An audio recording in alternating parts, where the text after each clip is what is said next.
हाय दोस्तों, good morning. मैं Jitendra sir, ATC electrical की ओर से मैं आज फिर आप लोगों के लिए रजिस्टेंस से रिलेटेड स्पेशल वीडियो लेकर के हाजिर हूँ। दोस्तों, हमारा वीडियो यदि आपको अच्छा लगे तो आप अपने मित्रों को शेयर करना ना भूलिए। यदि आप हमारे चैनल पर नए हैं तो आप हमारे चैनल को लाइक, सब्सक्राइब और शेयर ज़रूर करें। ठीक है दोस्तों, समय को बर्बाद ना करते हुए आगे चलते हैं। यहाँ पर दोस्तों लिखा हुआ है जैसे लो रेजिस्टेंस मापने का मेथड जो है, ठीक है, निम्न प्रतिरोध को मापने की विधि यहाँ पर दी गई है। जो निम्न प्रतिरोध होता है, ठीक है, वो 1 ओम से कम, जैसे मान करके चलिए 0.6 है, 0.5 है और भी कम है, ठीक है, मिली ओम है, माइक्रो ओम है। इस प्रकार से अगर ये रेजिस्टेंस का वैल्यू दिया गया है, ठीक है, तो 1 ओम से कम प्रतिरोध को मापने के लिए हम 1 ओम से कम प्रतिरोध को मापने के लिए, ठीक है, विभिन्न उपयंत्रों का उपयोग करते हैं। इनमें से सबसे अच्छी जो विधि है निम्न रेजिस्टेंस मापने की जो है केल्विन डबल ब्रिज। यह कहते हैं कि केल्विन का दोहरा सेतु, इस सेतु के द्वारा प्रतिरोध को, ठीक है, निम्न प्रतिरोध को या अति निम्न प्रतिरोध को मापा जाता है। और इसी के साथ साथ यदि हमारा केल्विन ब्रिज आपके पास नहीं है तो एमीटर, वोल्टमीटर या फिर पोटेंशियोमीटर का उपयोग कर सकते हैं। ठीक है दोस्तों, और जो रेजिस्टेंस होता है, ठीक है, अच्छे रेजिस्टेंस या अच्छे प्रतिरोधक बनाने के लिए हम मैग्नीन के तार का उपयोग करते हैं। दोस्तों याद रखना, अच्छे प्रतिरोधक बनाने के लिए मैग्नीन के तार का उपयोग किया जाता है।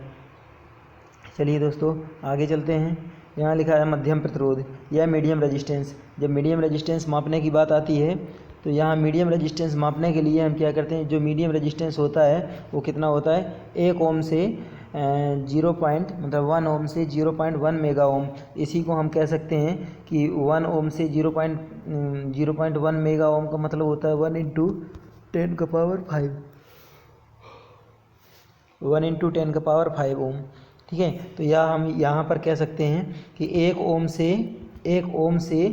100 किलो ओम, ये भी हम कह सकते हैं। तब भी बात यही है, 1 ओम से 100 किलो ओम तक का प्रतिरोध या 1 ओम से 1 ओम 1 मेगा ओम तक का प्रतिरोध या 1 ओम से 10⁵ ओम तक का प्रतिरोध। ठीक है, तो तीनों का मतलब एक ही है, 1 ओम से 100 किलो ओम या 1 ओम से 0.1 मेगा ओम या 1 ओम से 10⁵ ओम। ठीक है, 10⁵1 मेगा में 10⁵ होता है, परंतु ये एक पॉइंट पहले लगा है इसलिए एक जीरो यहाँ से हट जाएगा, इसका मतलब हुआ 10⁵5। तो 1 ओम से 10⁵5 ओम तक या 100 किलो ओम के बीच का प्रतिरोध जो मध्यम प्रतिरोध होता है, इसको मापने के लिए निम्न विधियाँ उपयोग में लाई जाती हैं। दोस्तों यहाँ 4 विधियाँ दी गई हैं, देखिए जरा। एमीटर वोल्टमीटर विधि, ठीक है, व्हीटस्टोन ब्रिज विधि और ओम मीटर विधि। ठीक है, सब्स्टिट्यूशन में इसको मतलब कहा जाता है, इसका भी हम उपयोग कर सकते हैं।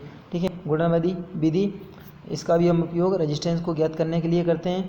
तो इसमें सबसे अच्छी विधि जो मानी जाती है वो व्हीटस्टोन, ठीक है, विधि मानी जाती है। यहाँ पूछा जाता है कई बार कि मध्यम प्रतिरोध मापने की सबसे अच्छी विधि कौन सी है, तो व्हीटस्टोन सेतु। आप लोगों ने दोस्तों नाम सुना होगा व्हीटस्टोन सेतु का, जो P/Q एक फार्मूला होता है, P/Q = ठीक है R/S। दोस्तों इसी के ऊपर हम एक क्वेश्चन आपको बताते हैं जो बहुत अच्छी तरीके से आपको समझ में आ जाएगा।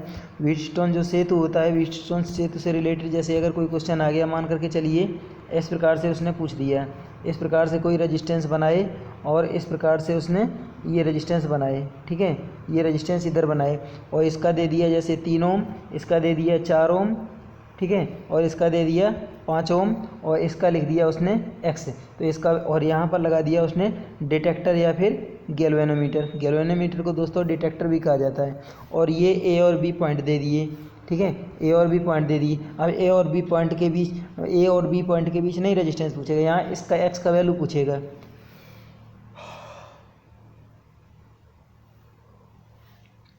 जब ये x का वैल्यू अगर हमको ज्ञात करना है तो हम क्या करेंगे, इसी चित्र के ऊपर हम ऐसे क्रॉस मारेंगे। इसका मतलब ये है कि जो ये क्रॉस वाली जो रेखाएं हैं, ये आपस में जो एक दूसरे को मैचिंग कर रही हैं, जो मिला रही हैं, उनको हम गुणा करके लिखेंगे। हमारे कहने का मतलब है इनको हम गुणा करके लिखेंगे। तो ये हो जाएगा आपका कितना, 3x, ठीक है, और बराबर 4×5 20। ठीक है, अब यहाँ से हम x का वैल्यू निकालेंगे, x बराबर 20/3 या x बराबर 6.66 ओम आ जाएगा। ठीक है दोस्तों, तो ऐसे हम इसका वैल्यू हम आसानी से निकाल सकते हैं, मतलब क्रॉस लगा देंगे चित्र के ही ऊपर और आसानी से ज्ञात कर लेते हैं। दोस्तों एक क्वेश्चन और इसी के ऊपर बताते हैं। उसमें क्या रहेगा, व्हीटस्टोन सेतु जैसा ही ये आपका एक क्वेश्चन है। ठीक है, और इसमें होता क्या है कि इसमें ये सभी प्रतिरोध अगर आपस में तुल्य हैं, जैसे मान लीजिए ये ए और बी के बीच में प्रतिरोध पूछेगा और इनका सभी का मान, जैसे मान लीजिए उसने x दे दिया, सभी का मान x दे दिया। ठीक है, और पूछा ए और बी के बीच में तुल्य प्रतिरोध क्या होगा। तो दोस्तों ए और बी के बीच में तुल्य प्रतिरोध निकालने के लिए जब सभी वैल्यू आपके समान हो, ठीक है, तो कोई भी एक भुजा इसका आंसर होता है। ठीक है, कोई भी एक भुजा जो होगी वो ए और बी के बीच का तुल्य प्रतिरोध होता है हमेशा। एक्स ना दे करके, जैसे दोस्तों यहाँ एक्स दिया था, एक्स ना दे करके जैसे उसने क्या किया, ये रेजिस्टेंस बना करके और यहाँ पर प्रत्येक जगह पर उसने 5 ओम लिख दिया और यहाँ पर पूछ दिया। ठीक है, यहाँ पर पूछ दिया कि इस प्रतिरोध का मतलब इस सर्किट में ए और बी के बीच में तुल्य प्रतिरोध क्या होगा। दोस्तों आप डायरेक्ट मार दीजिए 5। ठीक है, क्योंकि सभी भुजाएं आपस में समान हैं, तो इस पोजीशन में ये आपका आंसर होता है। दोस्तों एक चीज़ और बताते हैं, जैसे मान करके चलिए कि कोई डेल्टा है, यहाँ डेल्टा या त्रिकोण बनाया गया है। ठीक है, ये डेल्टा या त्रिकोण बनाया गया है। इसमें इस डेल्टा से, यदि इस डेल्टा को हमको स्टार में कन्वर्ट करना है और यहाँ पर दिया गया है इनका सबका वैल्यू आपस में बराबर बराबर, जैसे मान करके चलिए ये 3 दिया है, ये 3 दिया है, ये 3 ओम जो है ये सभी दिए गए हैं। ठीक है, यदि 3 ओम के 3 प्रतिरोध डेल्टा में या त्रिकोण में संयोजित हैं, तो इसको स्टार में रूपांतरित करने के लिए स्टार में रूपांतरित करेंगे तो स्टार की प्रत्येक भुजा का मान क्या होगा। दोस्तों जब हम स्टार में जाएंगे, ठीक है, तो डेल्टा में हम 3 का भाग दे देते हैं। ठीक है, और जब हम स्टार में जाएंगे, डेल्टा से स्टार बनाएंगे, तो हम क्या करेंगे, डेल्टा की किसी एक भुजा में हम 3 से भाग दे देते हैं और वही हमारा निकल जाएगा स्टार का वैल्यू। जब ये समान होंगे सभी प्रतिरोध, तभी ये फार्मूला लगेगा S = D/3, मतलब स्टार = डेल्टा/3। तो डेल्टा का 1/3 होता है वो स्टार होता है। सभी भुजाओं में हम 3 से भाग देते चले जाएंगे, 1 ओम निकल जाएगा। यही दोस्तों आंसर है। ठीक है, अब यदि स्टार सर्किट है, कोई स्टार सर्किट है, इसमें सभी प्रतिरोध आपस में एक समान हैं। जब स्टार सर्किट में सभी प्रतिरोध आपस में एक समान हैं, ये मान लीजिए जैसे 2-2 ओम के हैं सभी, ठीक है, और डेल्टा के लिए पूछ रहा है, स्टार से हमको डेल्टा बनाना है। ठीक है, डेल्टा के लिए पूछ रहा है तो हम लिखेंगे D = 3s। ठीक है, D = 3s। स्टार की एक भुजा का मान हम S में रख देंगे तो हो जाएगा डेल्टा की एक भुजा बराबर 3 × 2 = 6। तो डेल्टा की प्रत्येक भुजा 6 निकलेगी। हमारे कहने का मतलब है लिखेंगे D = 3s। अगर यहाँ हमको डेल्टा निकालना है और स्टार दिया है, जब स्टार दिया है तो स्टार की किसी एक भुजा में हम 3 से गुणा कर देंगे, आपका डायरेक्ट डेल्टा निकल जाएगा। चलिए दोस्तों आगे बढ़ते हैं।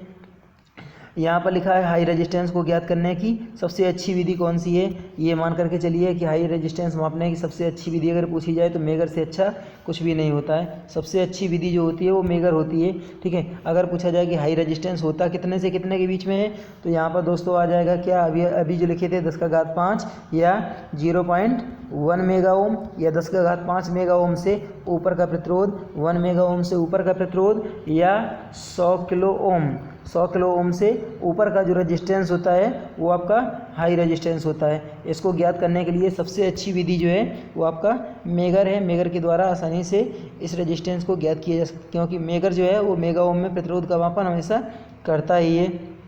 ठीक है, डायरेक्ट डिफ्लेक्शन विधि, मेगर यहाँ पर मेगर लिखा है, इस मेगर का उपयोग करते हैं। सबसे अच्छी विधि जो है वो मेगर है, मेगर यहाँ लिखा है। ठीक है, ये मेगा ओम विधि थी।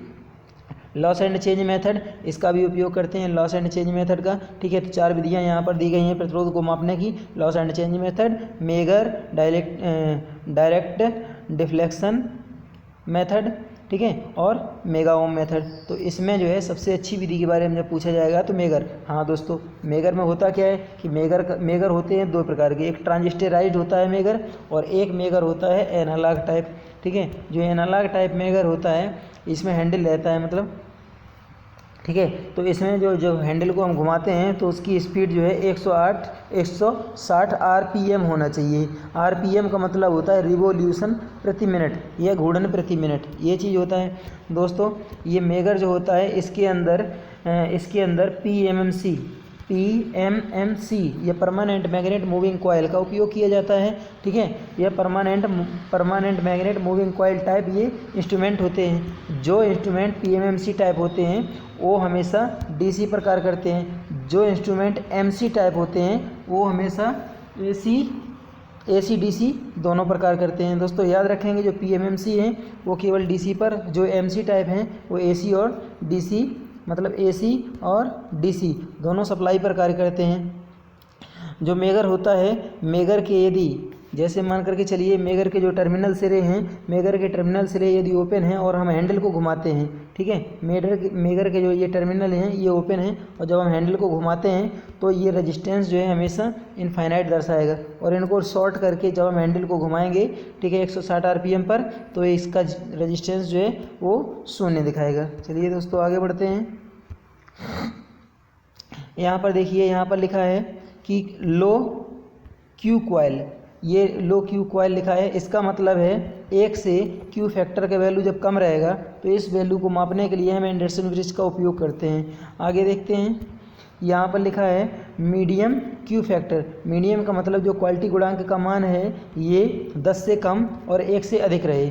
ठीक है, जब 10 से कम और 1 से अधिक रहेगा मतलब ये मध्यम क्वालिटी गुणांक का मान अगर निकालना है हमको, ठीक है, तो मैक्सवेल ब्रिज का हम यूज करते हैं। ठीक है दोस्तों, मैक्सवेल ब्रिज, इससे मीडियम इंडक्टेंस भी मापा जाता है, मतलब मध्यम प्रेरकत्व भी इसके द्वारा मापा जाता है। और जब हमको हाई क्यू गुणांक मापना है या हाई क्वालिटी फैक्टर मापना है, हाई क्वालिटी फैक्टर का मतलब क्यू का वैल्यू 1 मतलब 10 से अधिक, तो हम हे ब्रिज का उपयोग करते हैं। दोस्तों हाई इंडक्टेंस मापने के लिए या उच्च प्रेरकत्व मापने के लिए भी हे ब्रिज का उपयोग किया जाता है। और निम्न प्रेरकत्व मापने के लिए एंडरसन ब्रिज का उपयोग करते हैं, मध्यम प्रेरकत्व मापने के लिए मैक्सवेल ब्रिज का उपयोग करते हैं और उच्च प्रेरकत्व मापने के लिए हे ब्रिज का उपयोग करते हैं। अब इसको याद कैसे रखेंगे, MIM medium inductance Maxwell bridge और HIH हाई इंडक्टेंस हे ब्रिज, हाई इंडक्टेंस हे ब्रिज, ऐसे इसको याद रखा जा सकता है।